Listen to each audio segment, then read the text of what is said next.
You're watching KLST News at Noon. All right, welcome back. We're here with Brian Groves, Communications Director with the City of San Angelo. Yes, ma'am.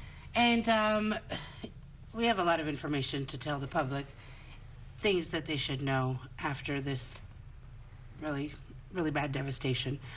So what would be the most important thing that people need to know?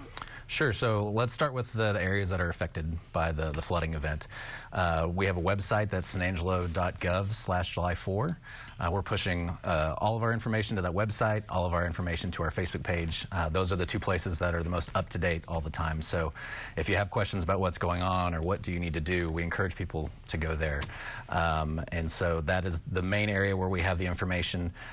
You know, we've talked a lot about debris management, and that's probably the next most important thing for the people in those affected areas. And so we have some graphics on our website that talk about the different sorting and what the city needs those people to do.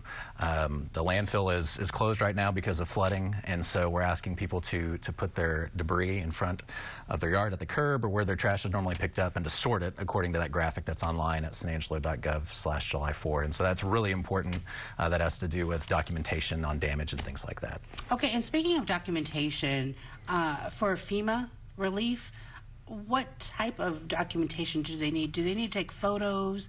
And a lot of the documentation, if they are impacted, I'm sure are ruined, right?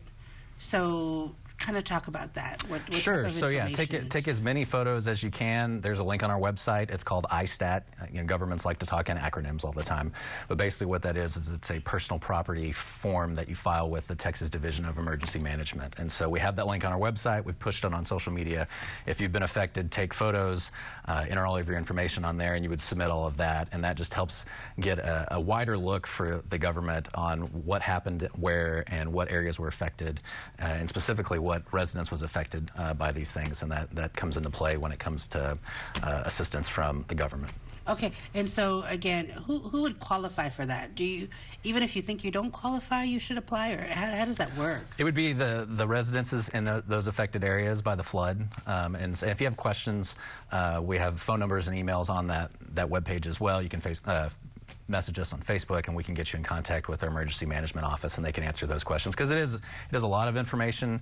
It can be overwhelming, and so if you have those questions, please let us know. We'll be happy to get you in contact with someone that can answer those for you. Okay, and what has been the biggest concern? What have you been hearing the most from the public, you know, getting calls into the city? Well, I think first off, we want to make sure everyone's safe. We want to make sure that everyone is accounted for, everyone is safe. And so if you're in an emergency situation, call 911 first and foremost.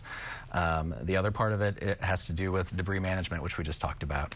And so we want to make sure that that's done a certain way.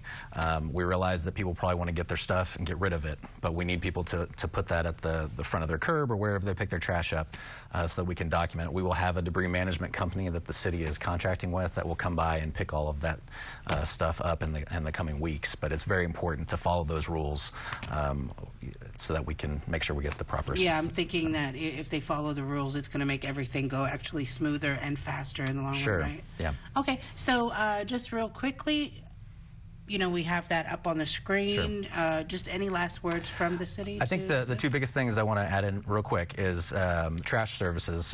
Expect delays citywide. We have information about our trash services on the website. Put your trash on the curb for those days, and there's a lot of information on our website that you can get as well. All right, that website, sanangelo.gov/July 4th. Thank you so much for that important information.